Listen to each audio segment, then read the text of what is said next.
कहानी की शुरुआत में हमें एयरपोर्ट दिखाया जाता है, जहां हम ब्रैड नाम के एक पायलट को देखते हैं। वो तेजी से जहाज की तरफ जा रहा होता है और साथ ही साथ वीडियो कॉल पर अपनी बेटी से बात भी कर रहा होता है। उसकी बेटी कहती है कि आज सुबह मैंने न्यूज देखी थी जिसमें बताया जा रहा था कि आप जिस एरिया में जा रहे हो वहां का मौसम बहुत ज्यादा खराब है, जिस वजह से और भी कई सारी फ्लाइट्स कैंसिल कर दी गई हैं, इसलिए आपको भी अपनी फ्लाइट कैंसिल करके घर वापस आना चाहिए। लेकिन ब्रैड मुस्कुराकर जवाब देता है कि मैं पहले भी कई बार ऐसे मौसम में सेफली जहाज उड़ा चुका हूँ, इसलिए तुम परेशान मत हो, मैं जल्द ही घर वापस आ जाऊंगा। ये सुनकर उसकी बेटी खुश हो जाती है और कॉल काट देती है। उसके बाद ब्रैड जहाज के केबिन में आकर को पायलट से मिलता है। को पायलट थोड़ा सा नर्वस था क्योंकि आज वो पहली बार फ्लाइट उड़ाने वाला था। तभी एक एयर होस्टेस आकर ब्रैड को बाहर बुलाती है, जहां एक पुलिस अफसर ब्रैड को बताता है कि इमरजेंसी की वजह से तुम्हें एक कातिल को अपने साथ ले जाना पड़ेगा, जिसका नाम टोनी है। टोनी एक बहुत ही ताकतवर और खतरनाक इंसान है जिस पर मर्डर का केस है और अब इसे जहाज के जरिए दूसरी कंट्री ले जाकर उम्र भर कैद के लिए जेल में डाला जाएगा। वो पुलिस अफसर ब्रैड से कहता है कि ये जिम्मेदारी हम तुम्हें इसलिए दे रहे हैं क्योंकि तुम एक काबिल और समझदार पायलट हो। ब्रैड मान जाता है और टोनी को सबसे लास्ट वाली सीट्स में बिठा देता है ताकि बाकी पैसेंजर्स को कोई परेशानी न हो। उसके बाद सभी पैसेंजर्स अपने सीट्स पर बैठ जाते हैं और ब्रैड जहाज के स्टाफ के पास आकर कंफर्म कर लेता है कि सभी पैसेंजर्स आ गए हैं, जिसके बाद जहाज टेक ऑफ कर लेती है। ऊंचाई पर पहुंचने के बाद ब्रैड जहाज को ऑटो पायलट पर लगाकर को पायलट के साथ अपनी फैमिली के बारे में बातें करने लगता है। ब्रैड को पायलट को मोबाइल में अपनी बेटी की फोटो दिखाता है और कहता है कि मैं अपनी बेटी से बहुत प्यार करता हूं और हमारा इस दुनिया में एक दूसरे के अलावा और कोई भी नहीं है। दूसरी तरफ जहाज में बैठे पैसेंजर्स सफर को एंजॉय कर रहे होते हैं, लेकिन उन्हें पता नहीं था कि कुछ देर बाद उनके साथ बहुत ही बुरा होने वाला है। केबिन में बैठे दोनों पायलट्स भी खुश थे और जहाज भी नॉर्मल तरीके से फ्लाई कर रहा था, लेकिन तभी अचानक मौसम खराब हो गया और जहाज हल्के से झटके लेने लगा, जिस वजह से ब्रैड परेशान हो जाता है क्योंकि उसे कुछ ठीक नहीं लग रहा था। वो सभी मुसाफिरों को सीट बेल्ट बांधने के लिए अनाउंस करता है और रेडियो के जरिए वो कंट्रोल टावर से बात करने की कोशिश करता है, पर उसकी बात नहीं हो पाती क्योंकि मौसम खराब होने की वजह से यहाँ के सारे रेडियोज काम करना बंद कर देते हैं। तभी अचानक बिजली का तेज झटका प्लेन से आकर लगता है, जिस वजह से प्लेन जोर जोर से झटके लेने लगता है। ब्रैड पैसेंजर्स का हाल देखने के लिए केबिन से बाहर जाता है। पैसेंजर्स को देखकर ब्रैड को थोड़ा बहुत सुकून मिल जाता है क्योंकि सभी पैसेंजर्स सेफ थे, पर यहाँ अब धीरे धीरे लाइट बंद होती जा रही थी और तभी प्लेन को कई और झटके लगते हैं, जिससे ब्रैड का सिर सामने छत से टकराकर नीचे गिर जाता है और उसके माथे पर चोट लग जाती है। इस सूरत हाल को देखते हुए सभी पैसेंजर्स की हालत खराब होने लगी थी। ब्रैड जल्दी से वापस केबिन में आकर अपने साथी के साथ मिलकर प्लेन को संभालने में लग जाता है। ये उनके लिए काफी मुश्किल टाइम था। मौसम खराब होने की वजह से उन्हें आगे कुछ भी नहीं दिखाई दे रहा था। ब्रैड कहता है कि हमें प्लेन को नीचे लाना होगा क्योंकि अगर प्लेन को एक और झटका लगा तो प्लेन तबाह हो सकता है। ये लोग फौरन जहाज का अल्टीट्यूड कम करने लगते हैं और जहाज तेजी से नीचे की तरफ जाने लगता है। जहाज के अंदर मौजूद पैसेंजर्स काफी ज्यादा डरे हुए थे। तभी क्रिमिनल टोनी के साथ जो पुलिस अफसर आया होता है उसके हाथ से मोबाइल छूट जाता है। वो अपने मोबाइल फोन को उठाने के लिए अपना सीट बेल्ट खोल लेता है, जिसकी मदद करने के लिए एक एयर होस्टेस भी अपना सीट बेल्ट खोलकर आगे आती है। अब क्योंकि प्लेन तेजी से नीचे की तरफ जा रहा था, जिस वजह से उनका सीट बेल्ट खुलते ही ये दोनों तेजी से ऊपर छत से टकरा जाते हैं।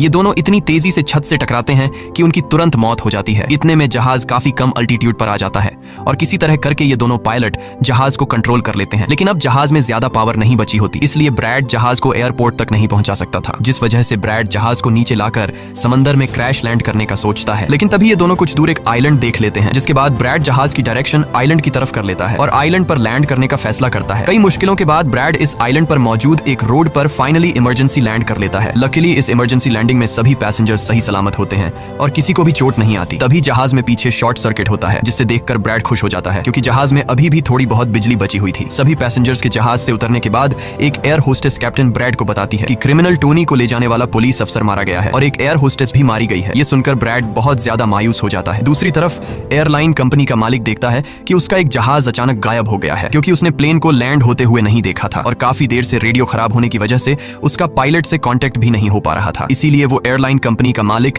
स्कार्सडेल नाम के एक रेस्क्यू एक्सपर्ट को बुलाता है, जो ऐसे लोगों को ढूंढने का काम करता है जो मुश्किल में कहीं फंसे हुए होते हैं। एयरलाइन कंपनी का मालिक उसे कहता है कि मुझे मेरे प्लेन्स की सारी डिटेल्स चाहिए, जैसे वो कहाँ गया, उसके वर्कर्स और सभी पैसेंजर्स कहाँ हैं। जिसके बाद रेस्क्यू एक्सपर्ट अपने काम पर लग जाता है। दूसरी तरफ सारे पैसेंजर्स इस सोच में थे कि हम यहाँ क्यों उतरे हैं। ब्रैड सभी पैसेंजर्स को इकट्ठा करके समझाता है कि इमरजेंसी की वजह से हमें यहाँ उतरना पड़ा। प्लेन में अभी भी थोड़ी बहुत बिजली मौजूद है, जिससे हम बाकी चीजों को ठीक कर लेंगे। तब तक आप लोग यहाँ आराम से रहें और आप लोग घबराइएगा नहीं, बहुत जल्द हम यहाँ से निकल जाएंगे। जिसके बाद ब्रैड प्लेन के पास आकर उसे ठीक करने में लग जाता है, पर वो देखता है कि जहाज में पावर काफी कम है, इसलिए उन्हें मदद का इंतजार करना होगा। ये लोग मैप निकालकर खुद ही अपनी लोकेशन देखने लगते हैं ताकि उन्हें पता चल सके कि आखिर ये लोग किस जगह पर हैं। ब्रैड का साथी को पायलट नक्शा देखकर बताता है कि हम एक प्राइवेट आइलैंड पर फंसे हुए हैं। ये जगह बहुत ही खतरनाक है। यहाँ पर ऐसे लोग हैं जो किसी सरकार या गवर्नमेंट की बात नहीं मानते। अगर इन लोगों ने हमें पकड़ लिया तो हमारी जान खतरे में पड़ सकती है और हमारी गवर्नमेंट भी हमें नहीं बचा पाएगी। ये सुनकर ब्रैड कहता है कि अब कहीं से भी करके हमें अपनी रेस्क्यू टीम को यहाँ पर बुलाना ही होगा ताकि वो आकर हम सबको बचा ले, क्योंकि यही एक रास्ता है यहाँ से निकलने का। जिसके बाद ये दोनों मदद बुलाने के लिए रेडियो ठीक करने लगते हैं, लेकिन आसमानी बिजली के टकराने से रेडियो बिल्कुल खराब हो चुका था। अब ब्रैड सभी पैसेंजर्स के पास आकर उन्हें बताता है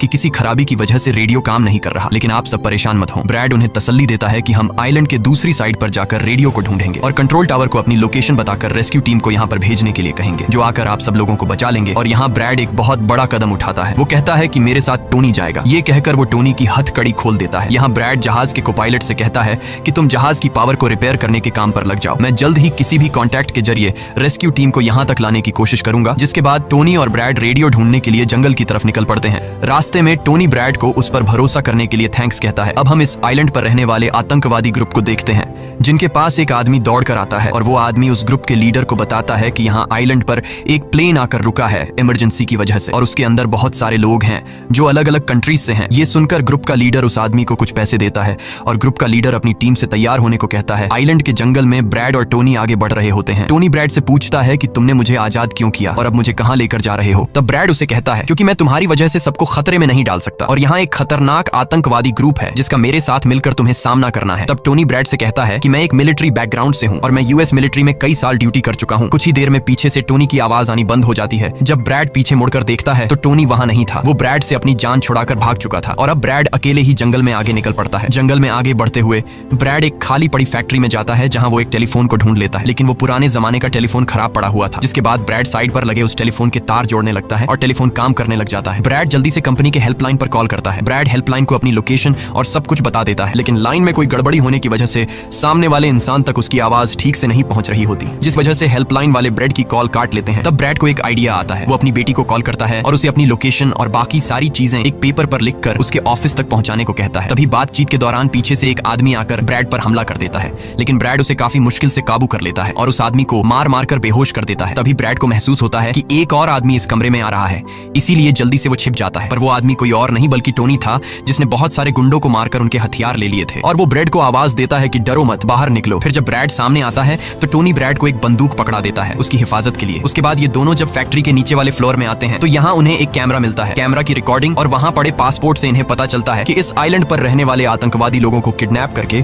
उनकी फैमिली से काफी बड़ी रकम की डिमांड करते हैं। और जब किडनैप किए हुए बंदे की फैमिली की तरफ से उन्हें पैसे मिल भी जाते हैं तब भी ये लोग उसे छोड़ने के बजाय मार देते हैं। ये देखकर ब्रैड समझ जाता है कि हमारे पैसेंजर्स भी खतरे में हैं। जिसके बाद ये दोनों बाहर निकलते हैं और सामने उन्हें एक गाड़ी दिखाई देती है। ये गाड़ी उस आतंकवादी की थी जो कुछ देर पहले ब्रैड के हाथों मारा गया। अब ये दोनों बाहर खड़ी गाड़ी में बैठ जाते हैं और अपने पैसेंजर्स की तरफ जाने लगते हैं। उधर सभी पैसेंजर्स ब्रैड के इंतजार में बैठे हुए होते हैं कि ब्रैड जल्द ही उनके लिए मदद लेकर आ जाएगा। तभी उन्हें किसी गाड़ी की आवाज आती है। गाड़ी की आवाज सुनकर ये लोग खुश हो जाते हैं और ये लोग समझते हैं कि ब्रैड उनके लिए रेस्क्यू टीम बुला लिया है। लेकिन ये रेस्क्यू टीम नहीं बल्कि इस आइलैंड पर रहने वाले आतंकवादी थे। वो लोग गोलियां चलाकर सभी पैसेंजर्स को डराने लगते हैं। उन गोलियों की आवाज ब्रैड और टोनी ने भी सुन ली थी। जिसके बाद ये लोग कार की स्पीड बढ़ाकर जल्दी से प्लेन तक पहुंचने की कोशिश करते हैं। आतंकवादी ग्रुप का लीडर एयर होस्टेस से सभी यात्रियों की लिस्ट मांगता है। डर के मारे जल्दी से एयर होस्टेस उसे लिस्ट ला कर दे देती है। फिर गैंग का एक आदमी को पायलट से पूछता है कि तुम्हारा सीनियर पायलट कहां पर है, जिस पर को पायलट बताता है कि किसी काम से वो जंगल में गया था पर अभी तक वापस नहीं आया। तभी वहां पर ब्रैड और टोनी भी पहुंच जाते हैं, लेकिन ये दोनों चुपके से दूर से इन लोगों को देख रहे होते हैं। इसी दौरान एक औरत वहां से भागने की कोशिश करती है पर वो लोग गोली चलाकर उसे मार देते हैं। ये देखकर ब्रैड उनकी मदद करने के लिए जाता है पर टोनी उसे रोक लेता है और टोनी कहता है कि तुम शांत रहो, अभी जाना ठीक नहीं। गैंग का लीडर सभी पैसेंजर्स को एक बस में बैठा लेता है और गैंग का लीडर अपने दो साथियों को वहीं छोड़कर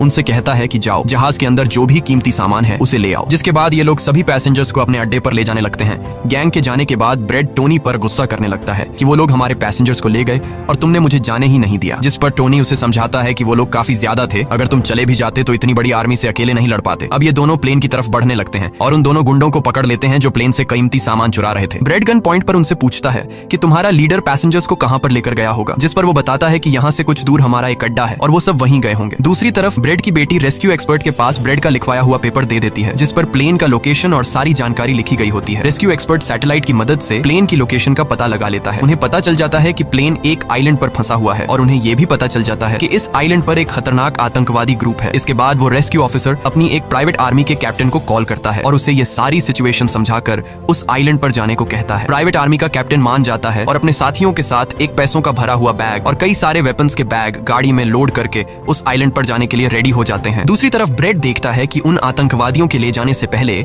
जहाज के को पायलट ने जहाज का पावर सिस्टम रिपेयर कर लिया था और ब्रैड देखता है कि जहाज में पावर वापस आ गई है, जिसे देखकर वो बहुत खुश हो जाता है। अब ब्रैड आने वाले प्राइवेट आर्मी टीम के लिए अपनी यूनिफॉर्म पर एक मैसेज लिखकर छोड़ देता है और टोनी के साथ उस जगह पर निकल पड़ता है जहां गैंग वाले प्लेन के सभी पैसेंजर पैसेंजर्स ले गए थे। जंगल के रास्ते से होते हुए ये दोनों उन आतंकवादियों के अड्डे पर पहुंच जाते हैं और ये दोनों गाड़ी से निकलकर चुपके से उस जगह में घुस जाते हैं जहां वो सारे गुंडे पैसेंजर्स को डराकर उनकी वीडियोस बना रहे थे ताकि ये वीडियोस इनकी फैमिली को भेजकर उनसे पैसे वसूल सकें। दूसरी तरफ रेस्क्यू एक्सपर्ट की तरफ से भेजी गई प्राइवेट टीम भी प्लेन के पास पहुंच जाती है, पर उन्हें वहां जब कोई नहीं मिलता तो टीम का लीडर प्लेन के अंदर जाकर चेक करता है जहां उन्हें 2 लोगों की लाशें मिलती हैं। ये वो 2 लोग थे जिन्हें गैंग के लीडर ने प्लेन में से सारा कीमती सामान चुराने का कहा था, लेकिन ब्रेड ने उन दोनों को मार दिया। प्राइवेट टीम के कैप्टन को ब्रेड का छोड़ा हुआ मैसेज भी मिलता है जो उस आतंकवादी गैंग के अड्डे तक आने का रास्ता था। आतंकवादियों के अड्डे पर टोनी और ब्रेड चुपके से उन पर नजर रखे हुए थे और जैसे ही उन्हें मौका मिलता है ये दोनों चुपके से पीछे से आकर 2 आतंकवादियों को मार देते हैं। फिर ये दोनों चुपके से आगे बढ़ते हैं और एक कमरे के बाहर जा पहुंचते हैं। इस कमरे के अंदर सभी पैसेंजर्स को कैद करके रखा गया था। अब ब्रेड इन लोगों को छुड़ाना तो चाहता था पर वहां बहुत सारे गार्ड्स पहरा दे रहे थे और ब्रेड के पास दरवाजे का ताला खोलने की चाबी भी नहीं थी। इसके बाद ये दोनों एक एक करके उन गार्ड्स को मार गिराते हैं और टोनी तो हथौड़ा उठाकर कई सारे गार्ड्स को हथौड़े से मार देता है। यहाँ ब्रेड एक गार्ड से चाबी लेकर उन पैसेंजर्स को कमरे से आजाद कर देता है। वो उनसे कहता है कि जल्दी से उसी बस में बैठ जाओ जिसमें तुम सबको आतंकवादियों ने यहाँ लाया था, और वो सभी जल्दी से उस बस में जाकर बैठ जाते हैं। तभी टोनी ब्रेड के पास आकर बताता है कि यहाँ से गाड़ी के जरिए बाहर निकलने का सिर्फ एक ही रास्ता है, मगर वहाँ कई सारे गुंडे बंदूक लिए खड़े हैं जो हमें देखते ही हम पर गोलियां बरसाना शुरू कर देंगे। जब ब्रेड पैसेंजर्स की तरफ देखता है तो वो सभी बहुत ज्यादा डरे हुए होते हैं। अब यहाँ ब्रेड अपनी जान को खतरे में डालते हुए एक फैसला करता है और टोनी से कहता है कि मैं वहां पर मौजूद सभी आतंकवादियों का ध्यान भटकाऊंगा और तुम मौके का फायदा उठाते हुए सभी पैसेंजर्स को यहाँ से ले जाना। अब पहले तो टोनी ब्रेड को ऐसा करने से मना करता है। वो कहता है कि ऐसा करने से वो लोग तुम्हें मार देंगे, लेकिन ब्रेड कहता है कि इसके अलावा हमारे पास और कोई दूसरा रास्ता नहीं है। ये सुनकर टोनी मान जाता है। ब्रेड वहां से निकलकर आतंकवादियों के पास आता है। वहां ब्रेड गैंग के लीडर से बात करता है कि मैंने हेल्प के लिए इन्फॉर्म कर दिया है, जल्द ही यहाँ पर रेस्क्यू टीम आ जाएगी, इसलिए सभी पैसेंजर्स को यहाँ से जाने दो। ये सुनकर सभी गैंग वाले ब्रेड पर हंस पड़ते हैं और ब्रेड को पीटने लग जाते हैं। गैंग का हेड कहता है कि ऐसे कैसे छोड़ दूं, पैसों के बिना मैं किसी को नहीं छोड़ता। और अब जैसे ही ये लोग ब्रेड को मारने वाले होते हैं तभी वहां पर प्राइवेट रेस्क्यू टीम पहुंचकर आतंकवादियों पर हमला कर देती है और काफी देर तक गोलीबारी करने के बाद गैंग के कई सारे लोगों को मारकर वो ब्रेड को छुड़ा लेते हैं और ब्रेड को बस में उठाकर यहाँ से निकल जाते हैं। यहाँ गैंग का लीडर देखता है कि उसके कई सारे साथियों के साथ उसका छोटा भाई भी मारा गया। ये देखकर वो बहुत ज्यादा गुस्सा हो जाता है और कसम उठाकर कहता है कि वो इन लोगों में से एक को भी नहीं छोड़ेगा और सभी को चुन चुन कर मारेगा। इसके बाद वो अपनी टीम से कहता है कि जल्दी से तैयारी कर लो, हम जल्द ही इन लोगों को मारने के लिए निकलेंगे। बस में प्राइवेट टीम का कैप्टन सभी को बताता है कि हम बस 5 लोगों की छोटी सी एक प्राइवेट टीम है जो बस तुम्हें यहाँ बचाने के मिशन पर आए हैं और हम कोई रेस्क्यू टीम नहीं है। रेस्क्यू टीम को यहाँ आने में कुछ टाइम और लगेगा। ये सुनकर ब्रेड घबरा जाता है और कहता है कि हमारे पास टाइम नहीं है क्योंकि गैंग वाले जल्द ही हमारे पीछे आएंगे और हमें देखते ही मार डालेंगे। पर मेरे पास एक आइडिया है। जहाज के पास पहुंचते ही ब्रेड सभी पैसेंजर्स से कहता है कि जहाज में पावर वापस आ चुकी है, यानी अब जहाज स्टार्ट हो जाएगा और हम लोग फौरन यहाँ से निकल जाएंगे, इसलिए आप सब लोग जल्दी से जहाज में बैठ जाओ क्योंकि हम रेस्क्यू टीम का इंतजार नहीं कर सकते। उन्हें यहाँ आने में वक्त लगेगा और अगर हम यहाँ रुके तो उन आतंकवादियों के हाथों मारे जाएंगे। ये सुनकर सारे लोग प्लेन में बैठ जाते हैं जबकि ब्रेड प्लेन की तमाम चेकिंग करने में लग जाता है और प्राइवेट टीम के लोग पहले से आने वाले खतरे के लिए तैयार बैठ जाते हैं। तभी अचानक वो आतंकवादी ग्रुप आकर उन पर हमला कर देता है जिन्हें देखकर प्राइवेट टीम उन्हें रोकने में लग जाती है और यहाँ दोनों तरफ से काफी गोलीबारी होती है। पर इस प्राइवेट टीम के पास काफी अच्छी गन्स थी जिस वजह से वो बहुत सारे गुंडों को मार देते हैं। ब्रेड जल्दी से प्राइवेट टीम के लीडर को बताता है कि मैं अगले 5 मिनट बाद जहाज को स्टार्ट करने वाला हूँ और तुम सब भी जल्दी से जहाज में चढ़ जाना। इसके बाद ब्रेड टोनी के पास जाता है और उसका शुक्रिया अदा करता है कि तुमने मेरे इतने मुश्किल वक्त में साथ दिया। ब्रेड खुद को गोलियों से बचाते हुए अंदर जहाज में आकर अपने केबिन में बैठ जाता है और अपने साथी को पायलट के साथ मिलकर प्लेन को स्टार्ट करने में लग जाता है। उधर टोनी के पास गोलियां खत्म हो जाती हैं और जब वो बुलेट्स ढूंढने के लिए प्राइवेट टीम का बैग चेक करता है तो उसे वहां पैसों से भरा हुआ एक बैग मिलता है, लेकिन इस वक्त टोनी पैसों को छोड़कर दूसरी बैग से गोलियां निकालकर दोबारा आतंकवादियों से लड़ने लगता है। यहाँ तब तक ब्रेड भी प्लेन को राइट साइड पर घुमा देता है। अब प्राइवेट टीम के सोल्जर्स भी एक एक करके जहाज में चढ़ने लगते हैं और टोनी उन्हें कवर फायर देता है। पावर आने की वजह से रेडियो भी काम करने लग जाता है। अब ब्रेड को प्लेन कंपनी का मालिक बताता है कि मैं तुम्हें कोई सुरक्षित जगह बता दूंगा जहां तुम जा सकते हो। अब सभी लोग जहाज में चढ़ जाते हैं पर टोनी नहीं चढ़ता। वो पैसों से भरा बैग लेकर वहां से भागने लगता है क्योंकि अगर वो इनके साथ प्लेन में वापस गया तो पुलिस वाले उसे फिर से पकड़कर जेल में डाल देंगे। गैंग का लीडर अपने साथियों को मरता हुआ देखकर गुस्से से पागल हो जाता है। वो प्लेन के सामने रॉकेट लॉन्चर लाकर उन्हें एक ही झटके में उड़ाने का सोचता है, लेकिन सही टाइम पर टोनी उसे देख लेता है। अब टोनी जल्दी से बंदूक उठाकर उसे शूट करके मार देता है और सभी लोगों की जान बचा लेता है। ये देखकर ब्रेड टोनी के इस काम से बहुत खुश हो जाता है और ब्रेड अपनी पूरी ताकत लगाकर प्लेन उड़ाने में कामयाब हो ही जाता है। ये देखकर